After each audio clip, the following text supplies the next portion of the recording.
Bonjour chers élèves. Bonjour chers élèves à la maison, bonjour chers parents. Bienvenue à ce cours particulier qui est un dispositif du ministère de l'enseignement primaire, secondaire et de l'alphabétisation. Une occasion, un dispositif qui permet aux élèves à domicile, à cause de ce qui prévaut, vous savez qu'il s'agit du coronavirus, d'être en situation permanente d'apprentissage. Alors, je me présente, je suis M. Mahamou Omra Mikael, professeur de français. Alors, aujourd'hui, nous allons aborder avec vous l'un des types d'exercices proposés au bac en série C et D. Il s'agit de l'étude du texte argumentatif. Alors, vous savez qu'en dehors de l'étude du texte argumentatif, il y a aussi la dissertation. Mais ce cours porte sur l'étude du texte argumentatif. Alors, je crois que vous avez déjà entendu parler de cela, vrai ou faux? Très bien. Alors, c'est quoi l'étude de texte argumentatif? Ou en quoi consiste cette étude? Quelles sont les étapes de l'étude du texte argumentatif? Oui? Qui peut répondre à cette question? Oui, mademoiselle, quelles sont les étapes de l'étude du texte argumentatif? Oui, mais vous avez fait la théorie pendant le premier trimestre, le deuxième aussi. Donc là, nous sommes en train de faire la pratique de toute la théorie que vous avez étudiée en classe. Oui? Alors, si vous avez oublié, je veux vous rafraîchir la mémoire. Nous avons d'abord la compréhension. La compréhension, il faut lire et comprendre le texte. Donc, la première étape, c'est la compréhension. On vous pose peut-être une ou deux questions dans cette étape et s'ensuit la deuxième, c'est laquelle? Oui, la pratique de la langue. Là aussi, il y a quelques questions qui vous sont posées liées à la langue. Il peut s'agir du vocabulaire ou de la grammaire, bien entendu. Et la dernière étape, c'est le travail d'écriture. Alors, on veut que l'élève écrive. Alors, il y a deux sous-étapes dans cette étape.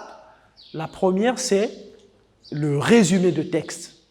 Le résumé de texte, vous le savez, c'est une tâche qui consiste à contracter, c'est-à-dire à diminuer de volume une partie du texte.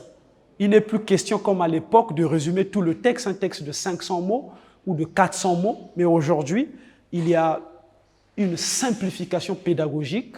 On demande à l'élève de résumer une partie du texte, deux, ou peut-être un paragraphe, ça dépend des cas.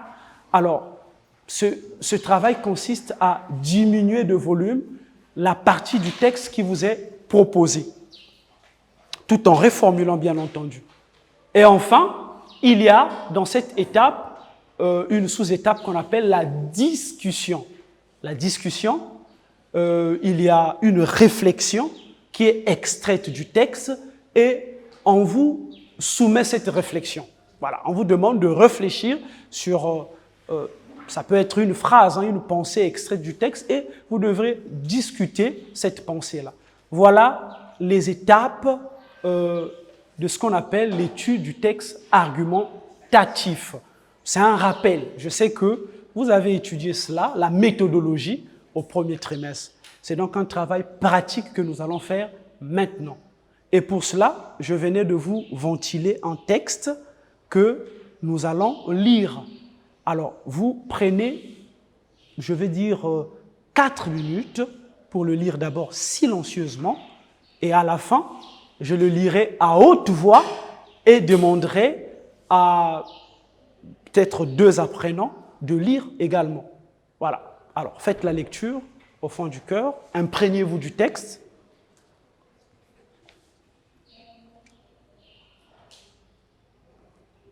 « 4 minutes au plus, hein, je vous en prie.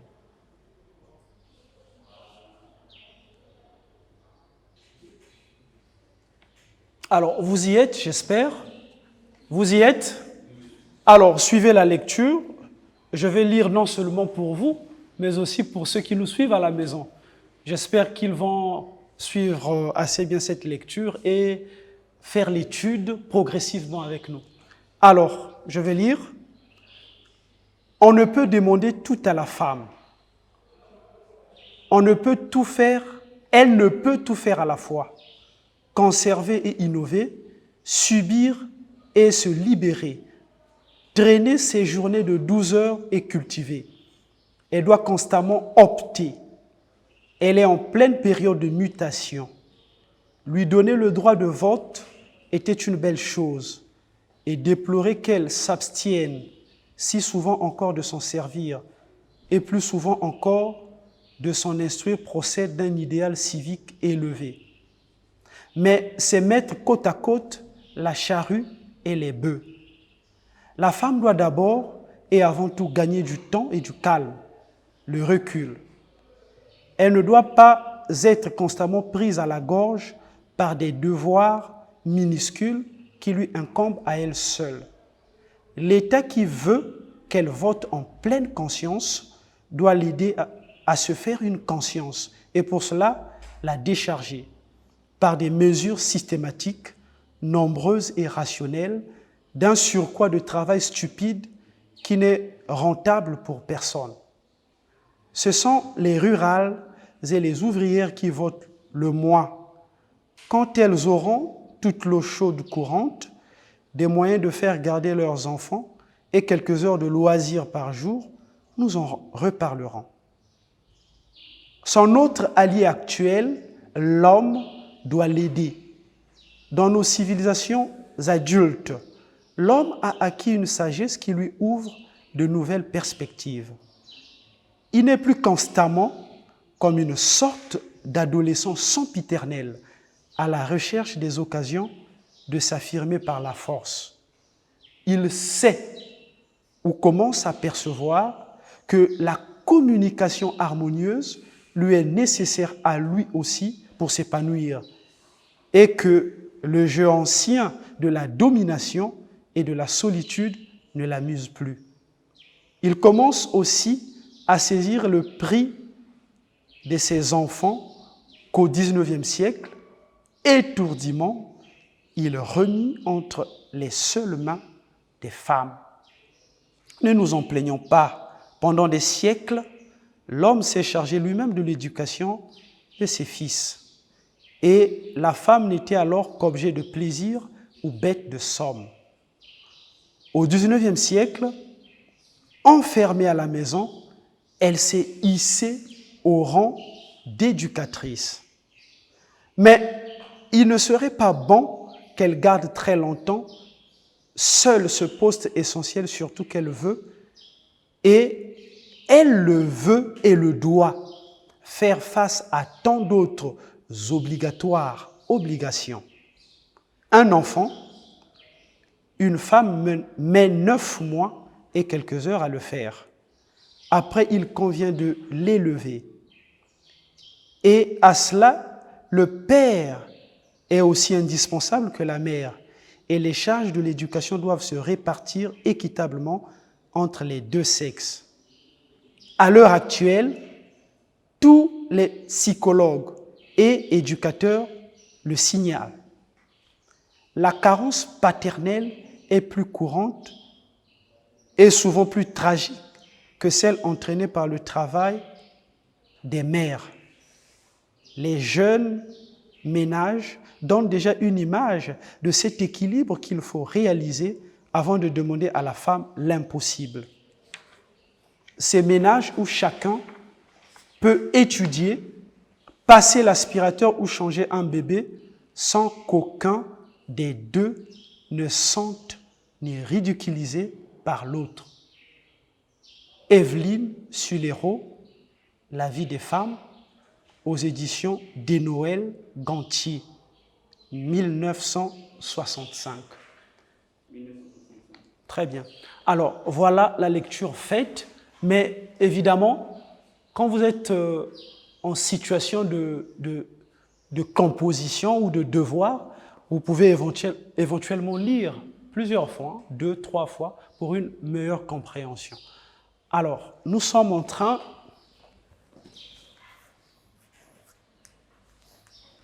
secret là.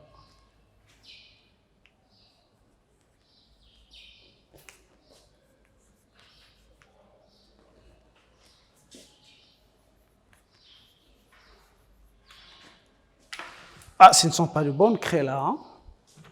Elles ne sont pas fiables.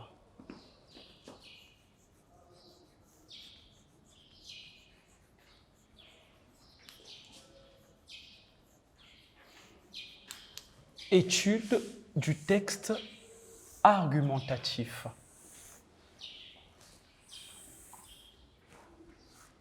Alors, texte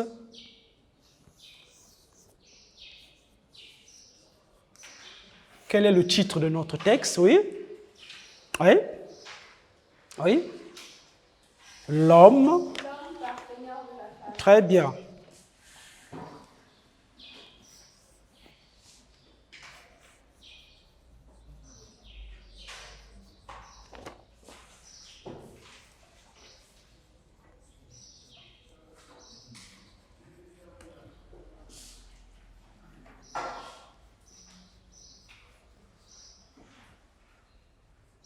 L'homme partenaire de la femme. De qui? Oui?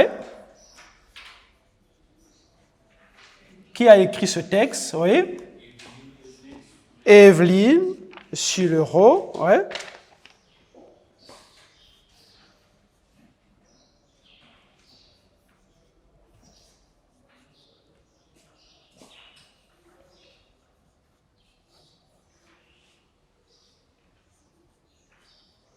Alors, le texte est extrait de quel livre? Oui, quel ouvrage? La vie, oui.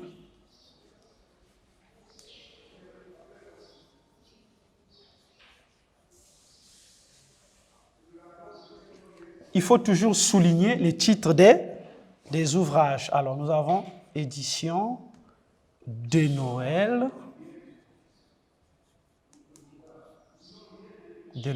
Gantier.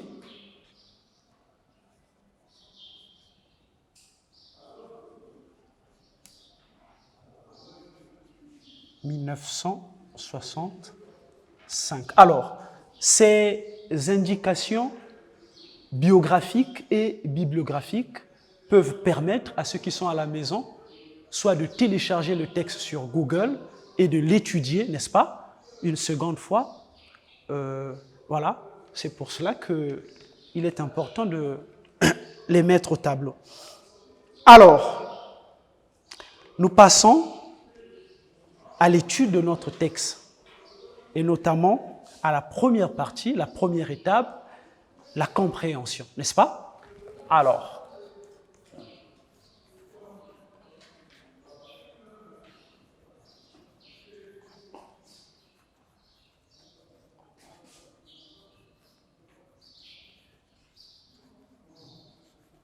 réponse aux questions.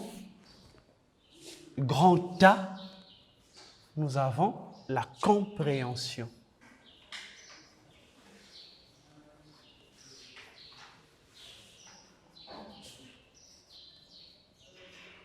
La compréhension. Alors, quelle est la question qui nous est posée ou quelles sont les questions qui nous sont posées dans cette partie? Oui? Qui va lire la question? Oui? Reformuler en une phrase la thèse soutenue par l'auteur. Voilà. Reformuler en une phrase la thèse soutenue par l'auteur. Vous avez suivi la lecture de ce texte. Nous n'avons peut-être pas lu ce texte plusieurs fois, mais au moins vous avez suivi la lecture. Vous pouvez me dire quelle est la thèse que soutient l'auteur dans ce texte? Quelle est la thèse que soutient l'auteur dans ce texte? Oui? Qui peut répondre à cette question? Oui? Vas-y.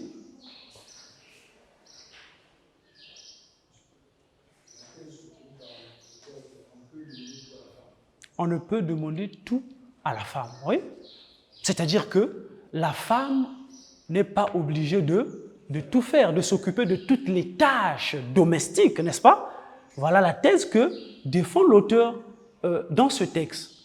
La femme ne peut pas s'occuper elle seule, n'est-ce pas, à toutes les tâches domestiques, n'est-ce pas? Voilà la thèse soutenue par l'auteur. Alors,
très bien. Elle ne peut pas tout faire elle seule, à la fois ménagère, à la fois éducatrice, et ainsi de suite, n'est-ce pas? On ne peut pas demander tout cela à la femme. Donc voilà la thèse que défend ou que soutient Evelyne Sulero dans ce texte. Oui? C'est une petite coquille. On ne peut pas tout demander à la femme. OK? Hein? On ne peut demander tout à la femme. Elle ne peut tout faire à la fois. C'est cela. C'est une expression qui est là. Pardon? Mais ici, c'est écrit « on peut demander tout à la femme ». OK? Voilà, il y a la négation qui manque. On est d'accord? Sinon, ce serait contradictoire avec la thèse qu'elle est en train de défendre. C'est une coquille qui est passée à la saisie. On est d'accord? Voilà. Alors, la deuxième question, on vous demande de dégager la structure du texte et proposer un titre pour chaque partie. Dégager la structure. Alors, regardez bien ce texte. Prenez le texte, regardez-le. En combien de paragraphes se structure-t-il, oui? Oui?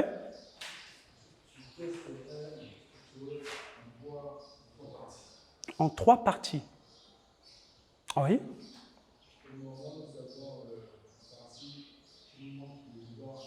Le droit de la femme. Le droit de l'homme. On parle aussi des droits de l'homme. Pas des devoirs. Des devoirs, oui. Troisièmement. Encore. Il y a une redondance. Là, tu as déjà parlé des droits de la femme. De l'enfant. Oh, je ne pense pas. Alors, c'est déjà bien ce que tu es en train de dire. Tu as pu percevoir qu'on est en train de parler dans ce texte des droits de la femme, n'est-ce pas? On parle aussi du changement de mentalité des hommes, n'est-ce pas? Changement des mentalités des hommes. Et puis voilà. Bon, mais du point de vue typographique, quand vous le regardez, nous avons combien de paragraphes dans ce texte-là? Nous avons 4 paragraphes, voilà. 4 paragraphes. Alors, pour savoir les différentes parties du texte, il faut d'abord se fier à la disposition typographique du texte, c'est-à-dire les paragraphes. On est d'accord? Et quand vous pouvez déjà délimiter le texte en paragraphes, vous faites la relecture pour voir quel paragraphe développe quel aspect. On est d'accord? Et en fonction des aspects ou des idées développées par chaque paragraphe, vous pouvez alors affecter un titre à chaque paragraphe. Est-ce que vous comprenez? Voilà. Alors, dans ce premier paragraphe, vous voyez qu'on parle de quoi essentiellement?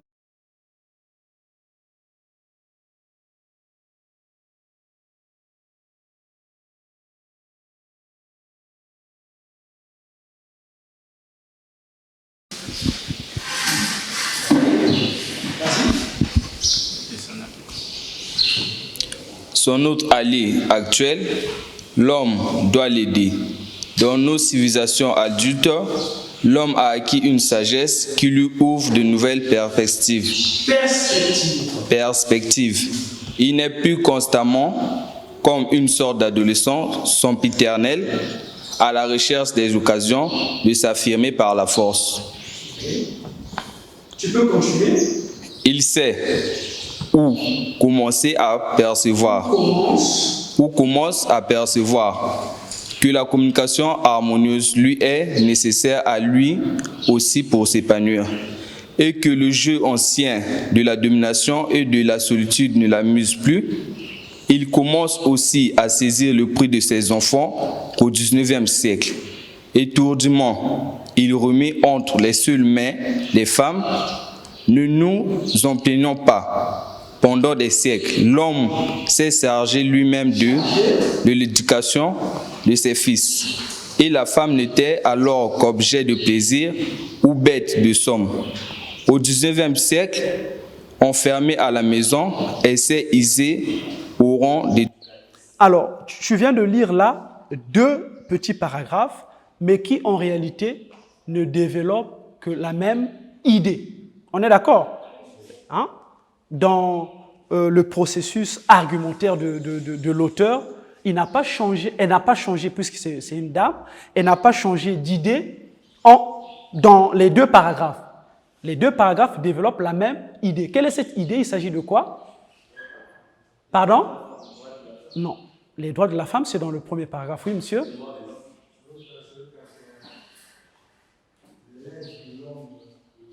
L'aide de l'homme, mais ou plutôt la prise de conscience de l'homme. L'homme a pris conscience de la situation de la femme. On est d'accord? Il a pris conscience de cette situation et se propose d'être quoi? Une aide pour la femme. On est d'accord? Donc, les 2 paragraphes-là développent l'idée de la prise de conscience de l'homme. OK? Et enfin, le dernier, allez-y. Oui? Le dernier paragraphe. Mais il ne serait pas bon qu'elle garde très longtemps seule ce poste essentiel, surtout qu'elle veut et elle le veut et le doit. Faire face à tant d'autres obligatoires obligations. Un enfant. Une femme met 9 mois et quelques heures à le faire et les charges de l'éducation doivent se répartir équitablement entre les 2 sexes. À l'heure actuelle, tous les psychologues et éducateurs se signalent la concurrence par les psychologues et éducateurs le signalent. La concurrence paternelle, la carence paternelle est plus courante et souvent plus tragique que celle entraînée par le travail des mères.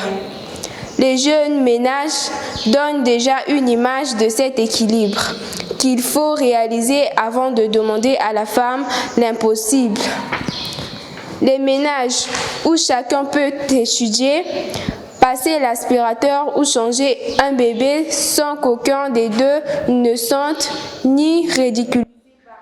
Très bien. Alors, la partie la plus importante ici, c'est les jeunes ménages donnent déjà une image de cet équilibre. OK? On parle d'équilibre entre l'homme et la femme. Équilibre. Donc, s'il faut titrer cette partie, on parlera de complémentarité entre l'homme et la femme. Complémentarité.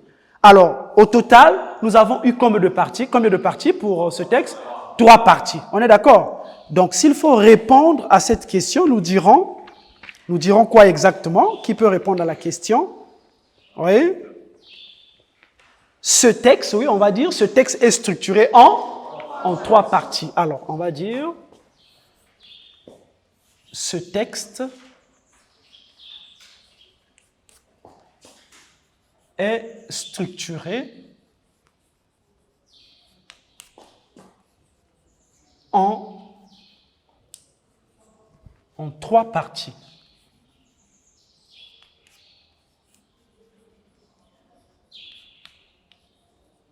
Deux points. Alors, on va titrer, n'est-ce pas? La première partie,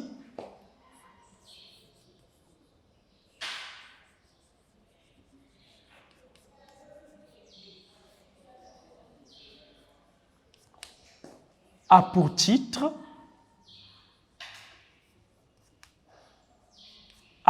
quoi? Les droits de la femme. A pour titre les droits, on peut mettre ça entre guillemets.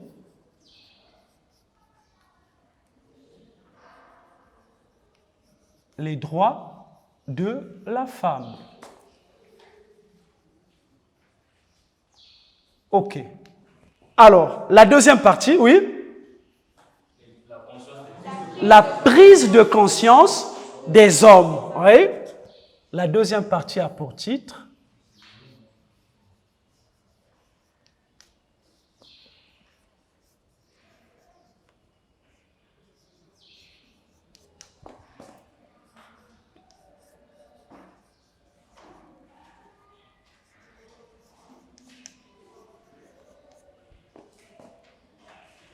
la prise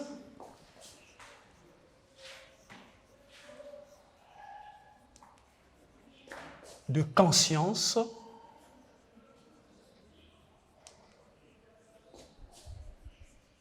des hommes.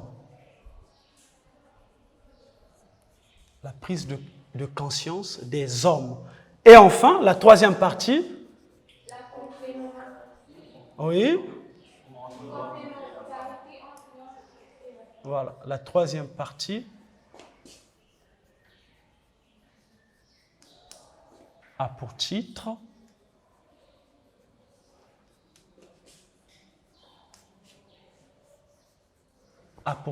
bon, on peut mettre ça aussi entre guillemets, la complémentarité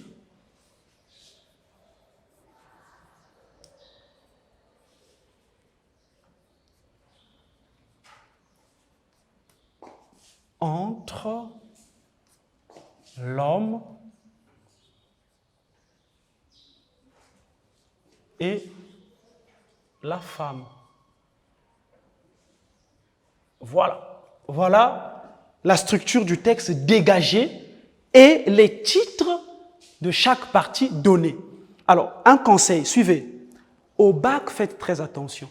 Si on vous demande de dégager la structure d'un texte, ne vous fiez pas seulement à la typographie, c'est-à-dire à la disposition du texte par paragraphe. On est d'accord?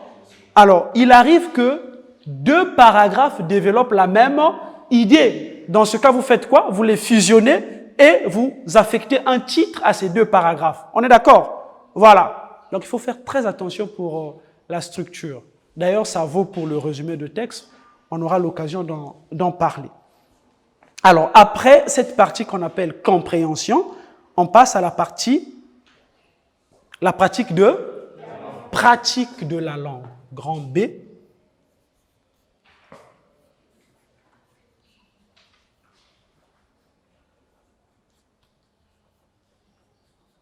Pratique de la langue.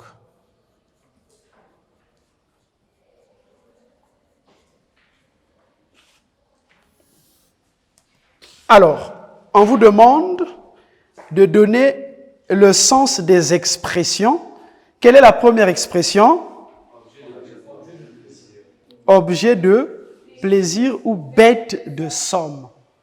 Alors, objet de plaisir ou bête de somme. Que signifie, en réalité, ici on aurait mis et bête de somme, ouais, voilà. Que signifie objet de plaisir? Oui? Une chose de sentiment. N'oubliez pas qu'on parle de femme ici. Il ne faut jamais dissocier le mot qu'on vous demande d'expliquer et le contexte dans lequel il a été employé. Il ne faut jamais dissocier. Si vous dissociez le contexte, la définition que vous donnez pourrait ne pas avoir, n'est-ce pas, de lien avec ce que nous sommes en train d'étudier. Ici, on parle de la femme, objet de plaisir. Ça veut dire quoi? Oui? Oui, dévoué ou destiné à satisfaire le désir sexuel de l'homme. On est d'accord? Être dévoué, on peut répondre à cette question, j'espère, oui? Tu peux expliquer ce que signifie objet de plaisir, oui? Pour moi, objet de plaisir, je peux dire que ici là, la femme est juste considérée comme un objet sexuel. Un objet sexuel. Ouais. Elle est considérée comme un objet sexuel. Voilà. Objet de plaisir, donc objet voué à la satisfaction de l'homme. Du plaisir sexuel. Ouais. C'est ça, non? Oui, monsieur. Voilà.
Le sens des expressions. Alors, 2 points. Nous avons objet de plaisir. On va dissocier objet de plaisir et bête de sang. Parce que là, il y a aussi eu une petite erreur. On a dit ou. Hein?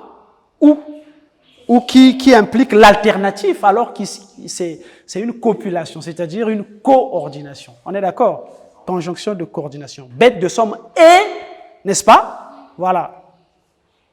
Objet de plaisir. Alors, nous avons objet de plaisir.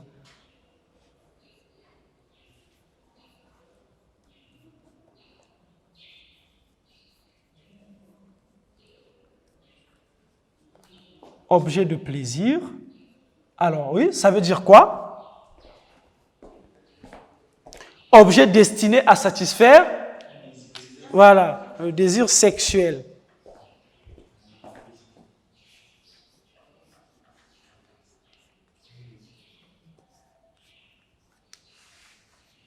Destiné à satisfaire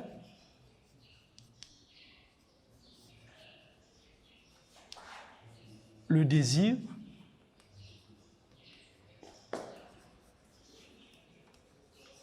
sexuel.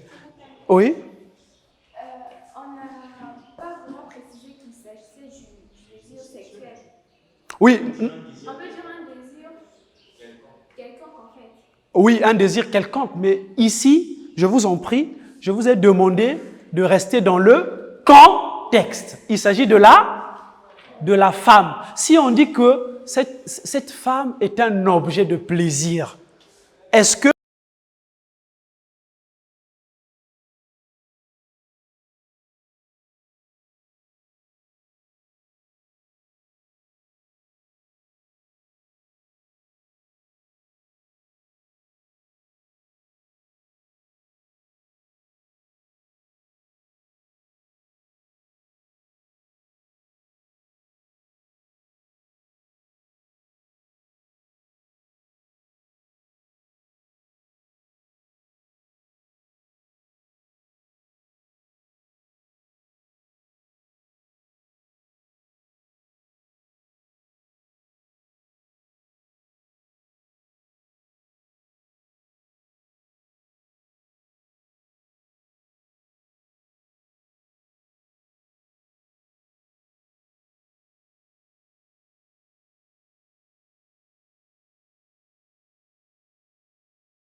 Oh oui, donc bête de somme, esclave ou personne destinée à accomplir les travaux les plus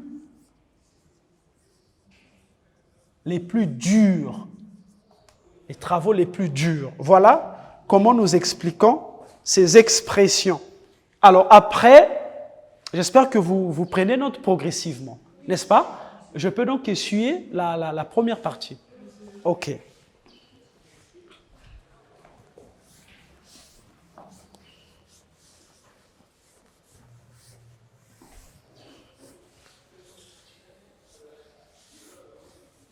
Ensuite, nous avons adolescent sempiternel.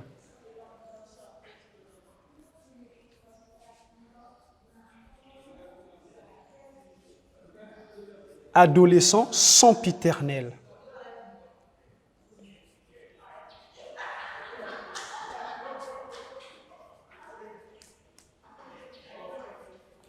Adolescent sempiternel. Ça veut dire quoi? Un éternel adolescent. Attention, c'est différent si on dit adolescent et éternel. C'est différent. Voilà. Bon, pas dans le sens de jeunesse, mais c'est quelqu'un qui veut demeurer dans son état d'adolescent. C'est-à-dire qu'il ne veut pas grandir. C'est cela. Voilà. Un éternel.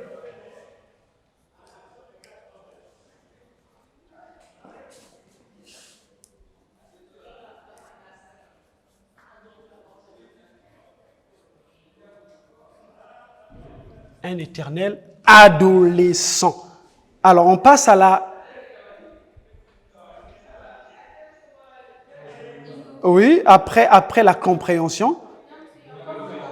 Pardon? Ah, il y a innover. Oh là là, j'oubliais. Il y a innover.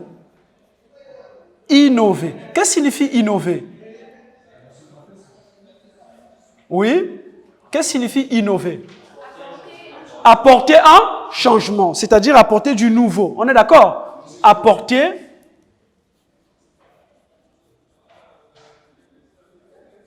un changement.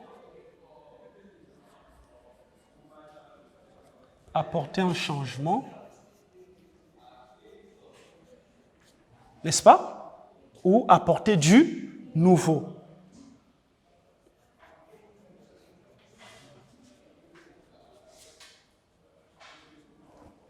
Apporter du nouveau. Oh là là. Apporter du nouveau.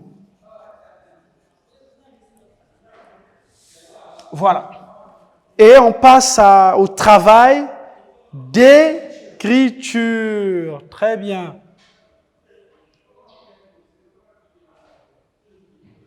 Grand 2. Travail d'écriture.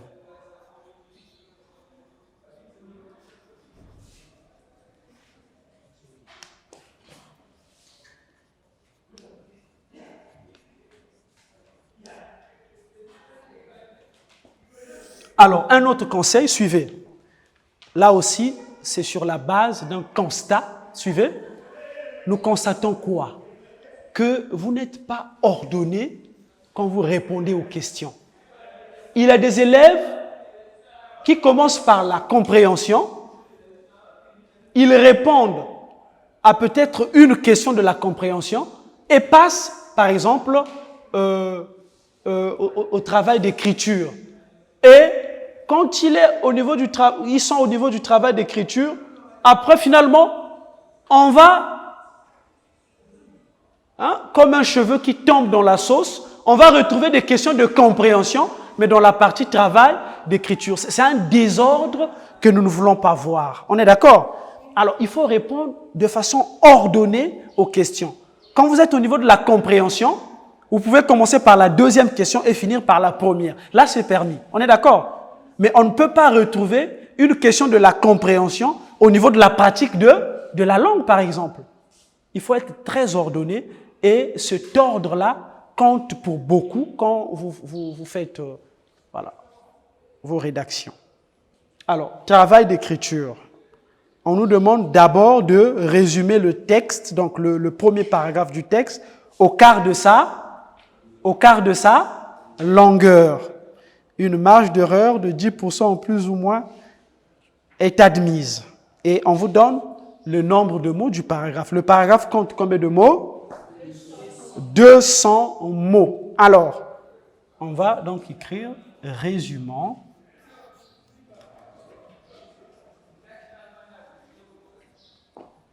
Le premier paragraphe.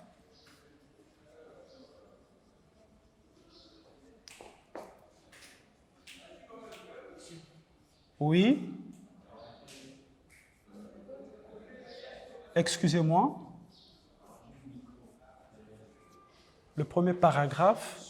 Alors, résumons le premier paragraphe du texte.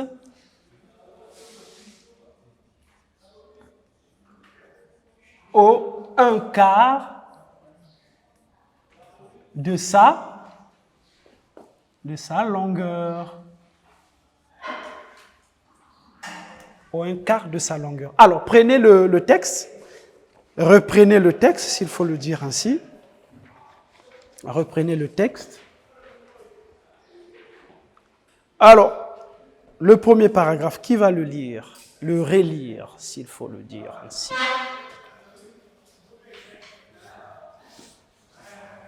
Alors, s'il vous plaît,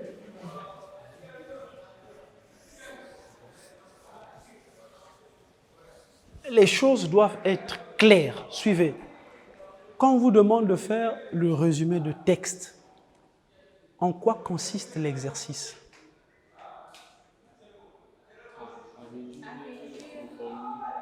À réduire de volume le texte, le paragraphe, n'est-ce pas? N'est-ce pas? En réduisant le volume, on fait quoi? On reformule le texte. C'est-à-dire, il ne faut pas qu'on retrouve des phrases. Il ne faut pas paraphraser, sinon ça vous pénalise. Ça vous pénalise. Alors, mais dans la démarche, comment faites-vous? Hein? Vous recherchez d'abord les idées essentielles du paragraphe.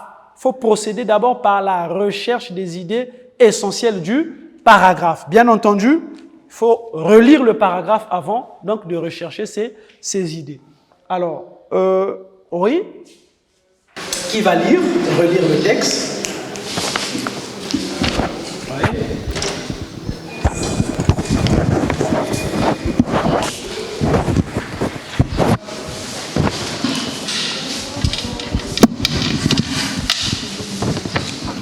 On ne peut demander tout à la femme. Elle ne peut tout faire à la fois. Conserver et innover, subir et se libérer, traîner ses journées de 12 heures. Et cultiver. Traîner ses journées de 12 heures et cultiver. Elle doit constamment opter. Elle est en pleine période de mutation. Lui donner le droit de vote était une belle chose. Et déplorer qu'elle s'abstienne si souvent encore de s'en servir et plus souvent encore de s'en instruire, procède d'un idéal civique élevé. Mais c'est mettre côte à côte la charrue et les bœufs. La femme doit d'abord et avant tout gagner du temps et du calme. Le recul, elle ne doit pas être constamment prise à la gorge par des devoirs minuscules qui lui incombent à elle seule. L'État qui veut qu'elle vote en pleine conscience doit l'aider à se faire une conscience et pour cela la décharger par des mesures rentables pour personne. Ce sont par des mesures systématiques, nombreuses et rationnelles d'un surcroît de travail stupide qui n'est rentable pour personne. Oui. Ce sont les rurales et les ouvriers qui votent le moins. Quand elles auront toute l'eau chaude courante, des moyens de faire garder leurs enfants et quelques heures de loisirs par jour, nous en reparlerons. Il faut que tu apprennes à mettre du punch dans ta lecture. Alors, quelqu'un d'autre? Oui. Toujours le premier paragraphe. Le premier toujours, nous sommes avec le premier paragraphe. On ne peut tout demander à la femme. Elle ne peut tout faire à la fois. Conserver et innover, subir et se libérer. Traîner ses journées de 12 heures et cultiver. Elle doit constamment opter. Elle est en pleine période de mutation. Lui donner le droit de vote était une belle chose. Et déplorer qu'elle s'abstienne souvent encore de s'en servir et plus souvent encore de s'en instruire procède d'un idéal civique élevé. Mais c'est mettre côte à côte la charrue et les bœufs. La femme doit d'abord et avant tout gagner du temps et du calme, le recul. Elle ne doit pas être constamment prise à la gorge par des devoirs minuscules qui lui incombent à elle seule. L'État qui veut qu'elle vote en pleine conscience doit l'aider à se faire une conscience et pour cela la décharger par des mesures systématiques, nombreuses et rationnelles d'un surcroît de travail stupide qui n'est rentable pour personne. Ce sont les rurales et les ouvrières qui votent le moins. Quand elles auront toute l'eau chaude courante, des moyens de faire garder leurs enfants et quelques heures de loisirs, nous en reparlerons. Alors,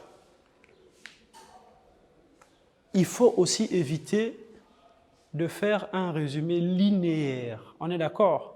Il y a des élèves qui résument le texte en essayant de reformuler phrase par phrase. Vous ne pourrez jamais.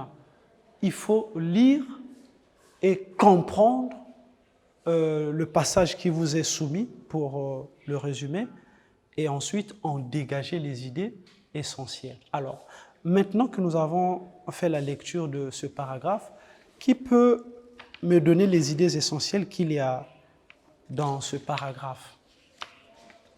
Idées essentielles. Alors, on va dire recherche des idées essentielles.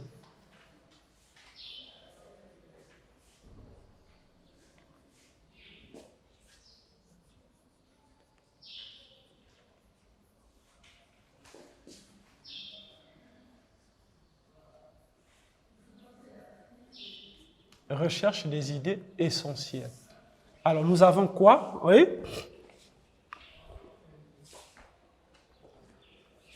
La première, oui.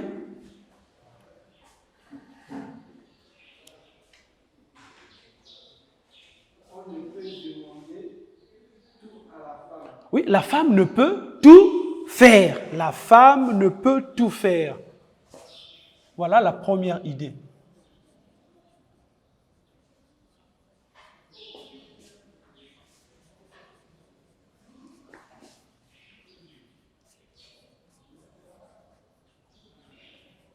La femme ne peut tout faire. Oui? Y a-t-il une autre idée?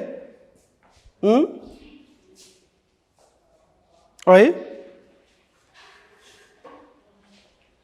Elle est en pleine période de mutation. Très bien. Elle est en pleine mutation. Elle est en pleine période de mutation.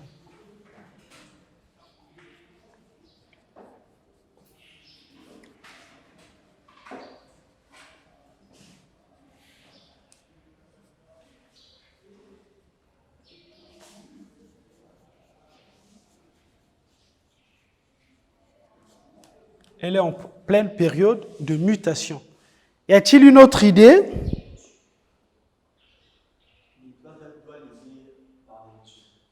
Pardon? Bon, avant là, je crois que l'idée qui... Oui? L'État doit l'aider. Oui? L'État doit l'aider à se décharger, n'est-ce pas? Voilà. Et reconnaître, bien sûr, ses droits, qu'elle a des droits, n'est-ce pas? Voilà. L'État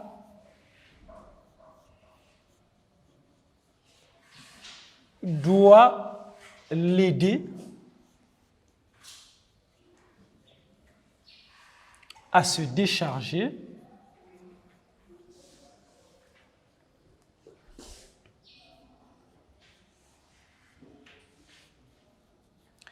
et reconnaître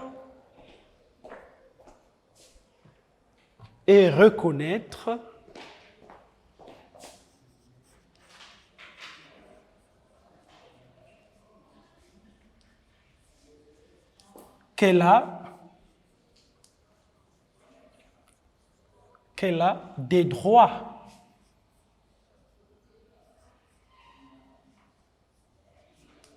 Qu'elle a des droits. Il y a une autre idée? Oui? Ce sont les rurales et les ouvrières qui votent le moins. Oui, mais je crois que ça, c'est une illustration. N'est-ce pas? C'est un exemple. Et le principe est clair. Les exemples ne sont pas pris en compte quand on fait un travail de résumé. Il faut les écarter. Oui?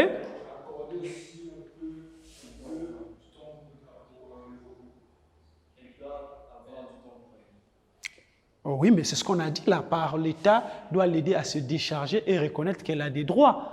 Quand elle est déchargée, ipso facto, elle a du temps, n'est-ce pas? Du temps pour elle. Oui? Pardon? Elle ne doit pas être constamment prise à la gorge. Oui, mais c'est ça. Se décharger.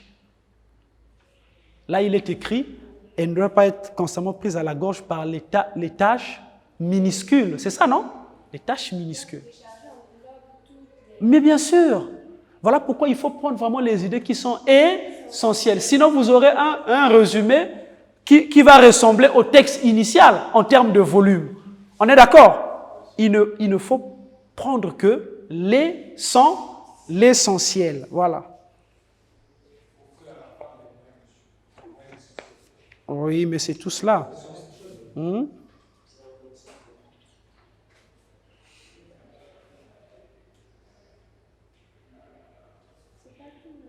Oui? Tu as trouvé une idée?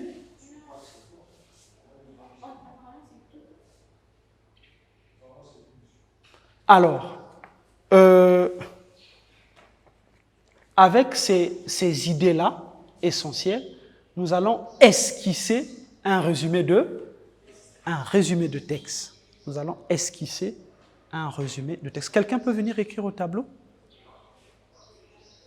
Ne vous gênez pas. Hein.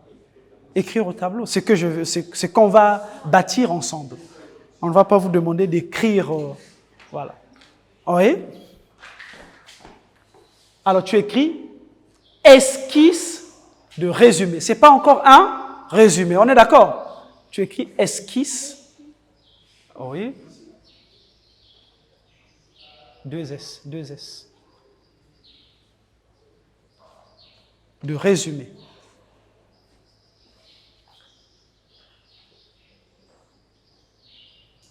Alors, oui, qui peut, avec ses idées, bâtir un petit paragraphe? Oui, je vous écoute.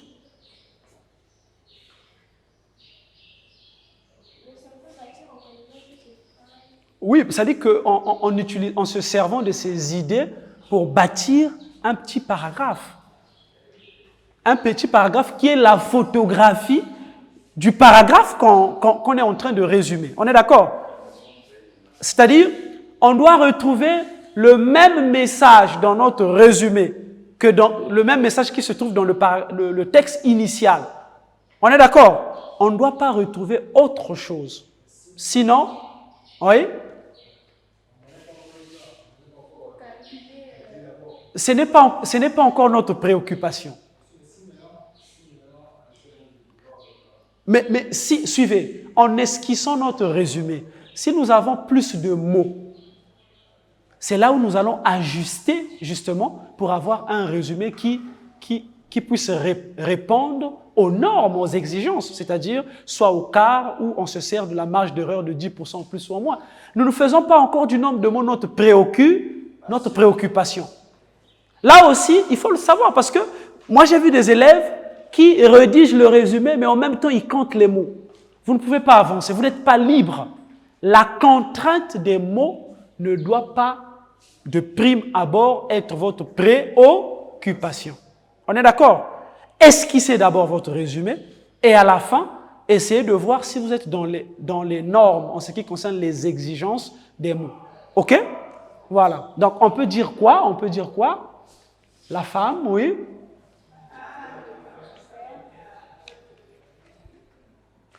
Oui, la femme ne peut. Est-ce qu'on peut réformuler pour éviter d'avoir les mêmes phrases qu'on a dans le texte? On peut réformuler? Oui. Il est impossible à la femme de tout faire. Par exemple, tu écris cela. Il est impossible à la femme de tout faire.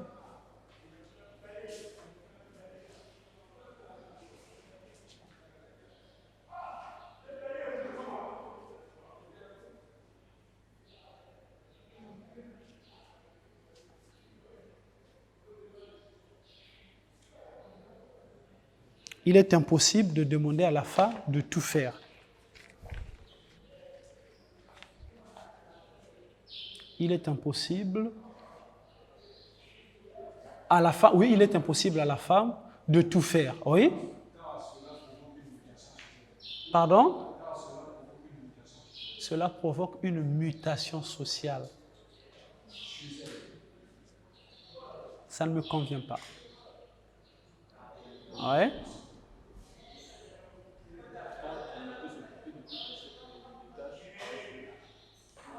Alors, il faut aussi se... Étant en pleine période de mutation, Ouais.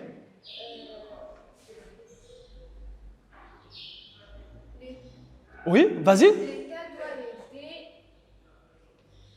Très bien, vas-y, tu écris cela. Tu peux mettre cette forme participiale, oui. Étant en pleine période de mutation, virgule, l'État doit l'aider à se décharger et reconnaître qu'elle a des droits.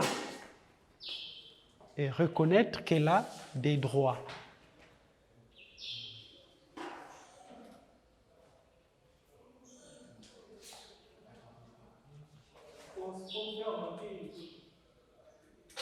Et reconnaître qu'elle a des droits.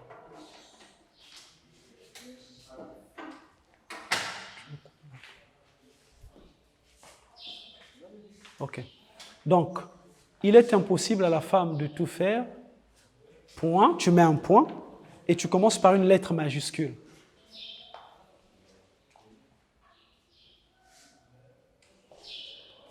Oui.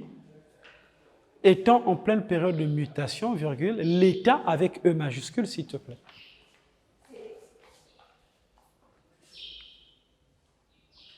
Oui, et tu peux essuyer l'autre partie. L'État doit l'aider à se décharger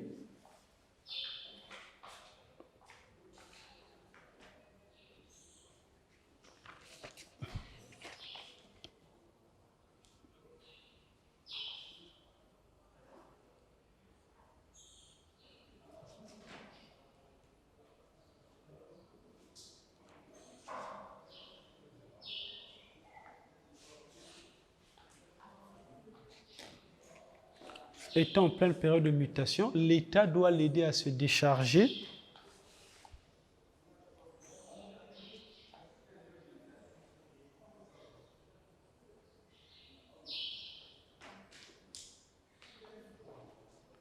l'État doit l'aider à se décharger et reconnaître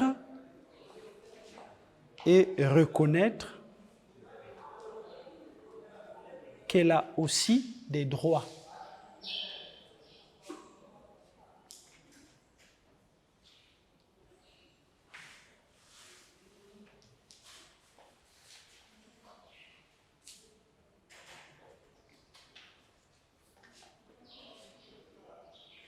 Et reconnaître qu'elle a aussi des droits. OK? Alors, pensez-vous que cette esquisse est conforme? Ça peut aller, non? Alors, mais on va voir si nous répondons aux exigences en termes de nombre de mots. On est d'accord? Alors, on a dit que le paragraphe compte combien de mots? 200 mots. Que signifie le résumé au quart de sa longueur? 200 divisé par 4. Ça nous donne combien? 50 mots. Alors, en réalité, si vous faites un résumé idéal, vous avez un résumé de 50 mots. Mais, ce n'est toujours pas évident de tomber pile au quart de la longueur du texte. On est d'accord? Il arrive qu'on dépasse ou qu'on n'atteigne pas le nombre de mots par rapport au quart. On est d'accord? C'est pourquoi on vous donne quoi? On vous donne quoi? Une marge d'erreur de 10%. Alors, comment calcule-t-on le 10%? La règle de Thor. On fait quoi? Bon, en réalité, on multiplie 50 par 10 et on divise par 100. Ça nous donne combien? 5. Donc, votre marge d'erreur est de 5 mots. Et vous pouvez vous en servir en plus ou en moins. Alors, si je m'en sers en moins, j'aurai 50 moins 5, ça me donnera combien? 45 mots. Et si je m'en sers en plus, j'aurai 50 plus 5, ça donnera 55 mots. Alors, mais on vous donne la possibilité de faire un résumé entre 45 et 55, c'est-à-dire la marge inférieure et la marge supérieure. 45 et 55. Bon, nous allons nous amuser à comptabiliser le nombre de mots qu'il y a dans ce texte. Et ça fait 31 mots. Nous ne sommes même pas arrivés à 45. Ça veut dire que nous devons remodeler notre résumé. Tu écris ceci, tu écris « La femme ne peut pas exécuter toutes les tâches qui lui incombent. » N'est-ce pas? Il faut maintenant ajouter un peu plus de mots. Voilà. La femme ne peut pas... Attends, s'il te plaît.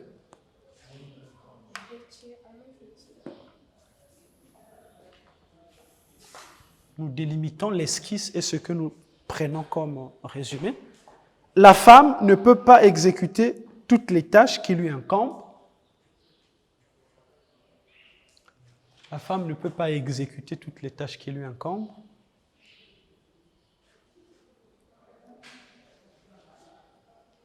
Écris vite.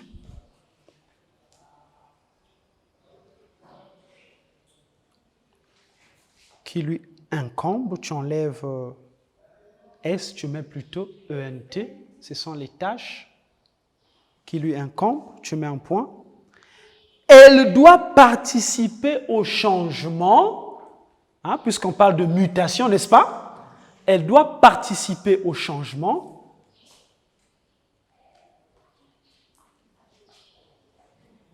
Elle doit participer au changement.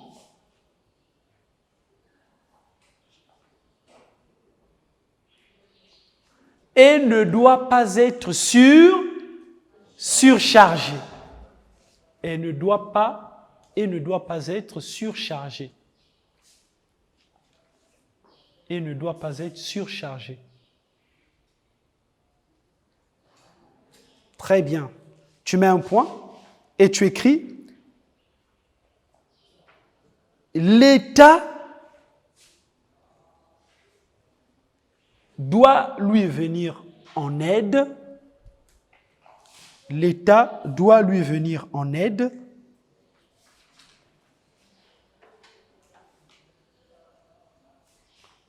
en reconnaissant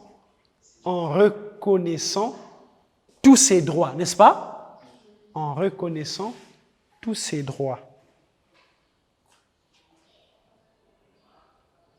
En reconnaissant tous ses droits. Tu mets un point. Alors, essayons de nous amuser en comptant le nombre de mots de ce résumé. Il y en a combien? Il y en a 35. C'est vous qui comptez, hein? 35? 35. Et on a 35. Donc, nous avons respecté notre... C'est de 45 à... Oui. Voilà. Alors, allons-y. Tu écris ceci. La revendication des droits de la femme la revendication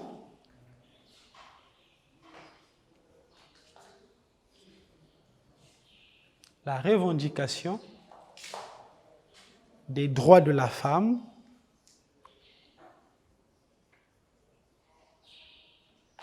est un débat permanent.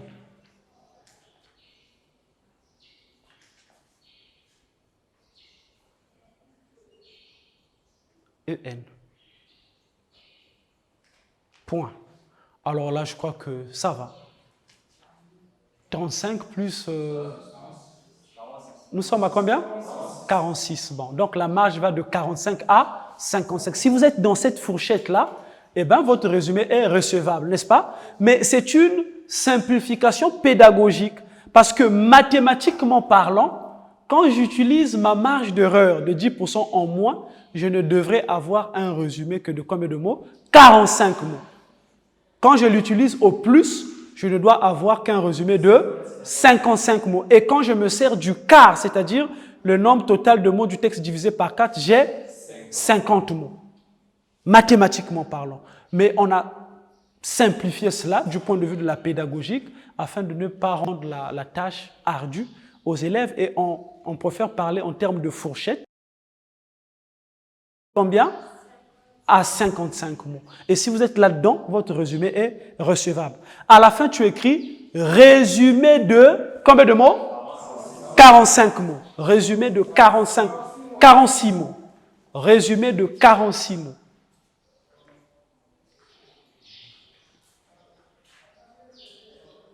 Vous soulignez.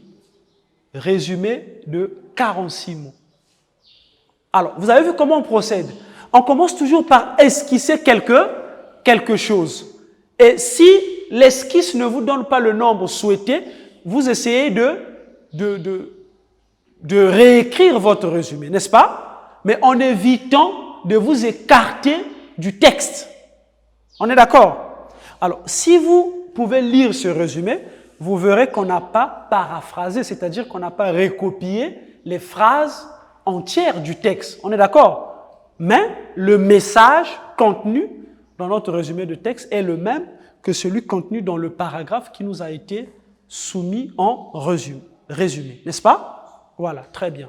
Alors, il reste une dernière étape. Tu peux aller t'asseoir, merci infiniment.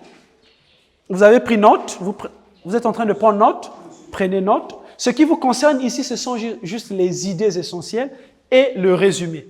Vous pouvez mettre à côté l'esquisse de résumé. C'est-à-dire, ça se fait au brouillon, bien entendu, n'est-ce pas?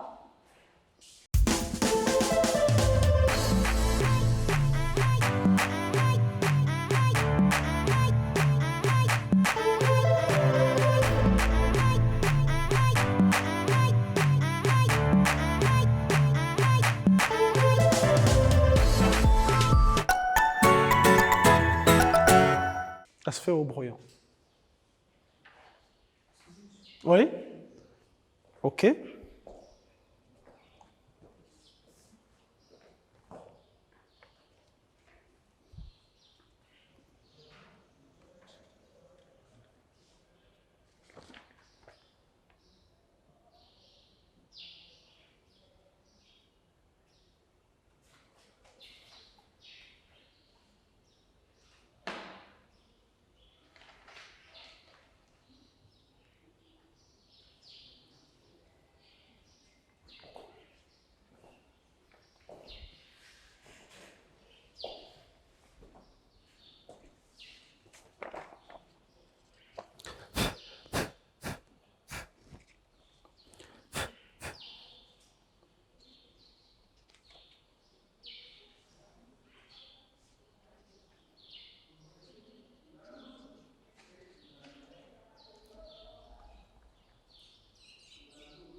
Ça va?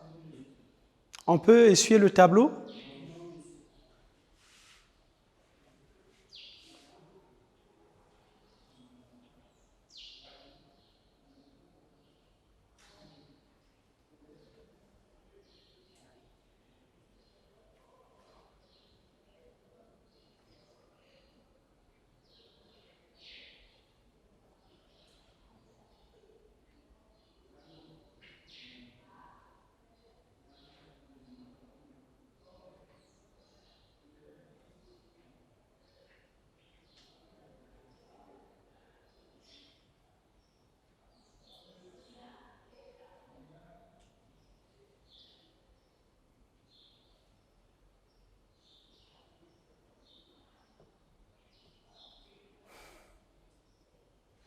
Ça va?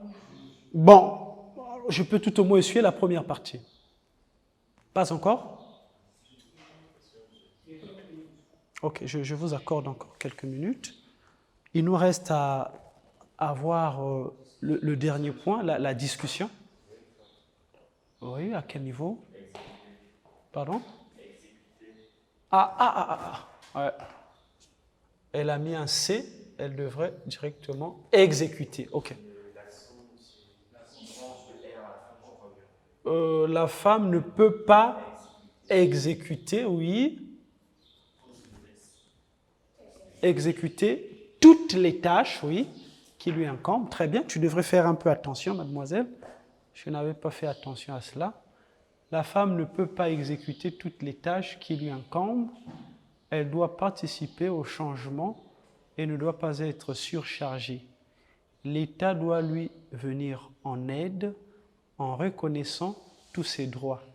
La revendication des droits de la femme est un débat permanent. Voilà. Voilà.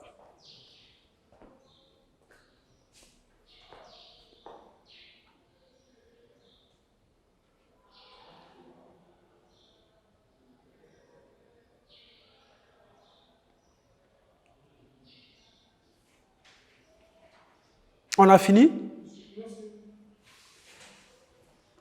Donc, je peux essuyer ce côté-ci. La discussion.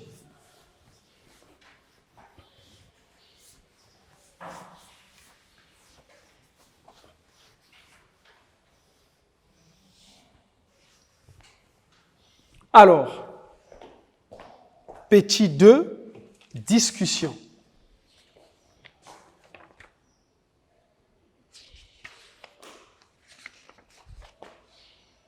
Petit 2, oui, discussion. Donc, 1, c'était le résumé. Petit 2, discussion. Nous sommes dans le travail d'écriture.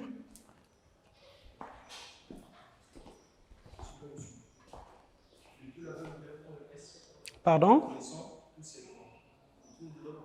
En reconnaissant, nous sommes à quel niveau? En reconnaissant tous ses droits. OK. Tous ses droits. Alors, discussion.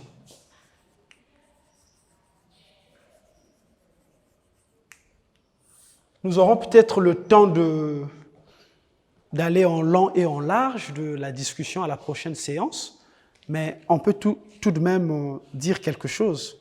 Le sujet de la discussion, c'est Evelyne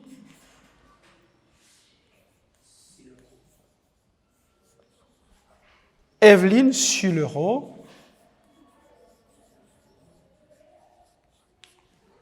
affirme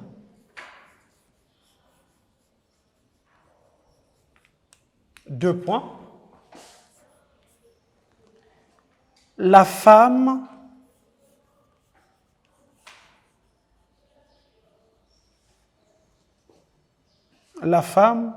n'était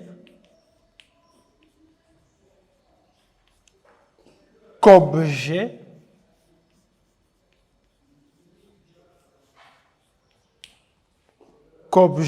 de plaisir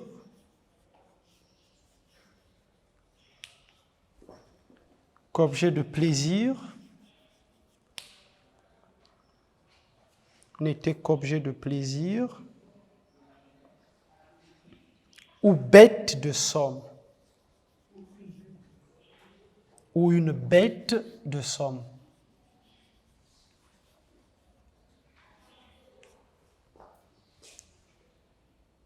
Ou une bête de somme. Alors, on vous dit, cette conception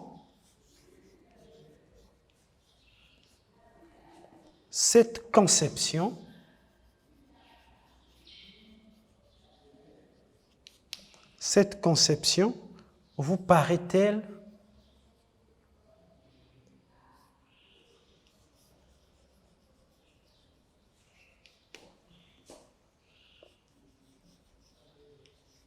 paraît-elle toujours valable?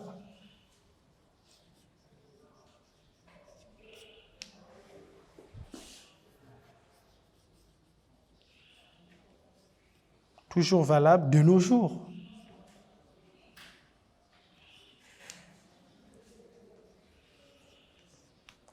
Alors, vous avez déjà entendu parler de la discussion, n'est-ce pas? C'est quoi une discussion? Pardon? C'est un débat. Mais en termes d'exercice littéraire, la discussion ne diffère en rien de la dissertation. La discussion est une dissertation. Elle comprend les mêmes parties, c'est-à-dire introduction, développement et conclusion. Seulement, on vous demande d'être modéré, c'est-à-dire de ne pas aller de ne pas vous étaler dans votre argumentaire. On est d'accord? Parce que vous avez déjà un travail à faire avant de discuter et vous risquerez de manquer de temps. Tout au plus, on vous demande d'avoir 2 idées pour soutenir votre première partie de la discussion et 2 idées pour soutenir la deuxième partie. On est d'accord? Donc, la discussion est une dissertation. Il faut le comprendre ainsi. D'accord? Alors, mais je crois que par défaut de temps, nous allons approfondir cet aspect du travail relatif à l'étude de textes argumentatifs au cours d'une prochaine séance. On est d'accord? Alors, chers parents, chers élèves à la maison, nous nous séparons sur cette réflexion d'Evelyne Sulero. Voilà, la femme n'était qu'objet de plaisir ou bête de somme. Cette conception vous paraît-elle toujours valable de nos jours? Allez réfléchir à la maison sur cette réflexion et vous m'apporterez le fruit de votre recherche à la séance prochaine. Chers élèves à la maison, voilà un sujet de réflexion. À vous de travailler. Merci infiniment.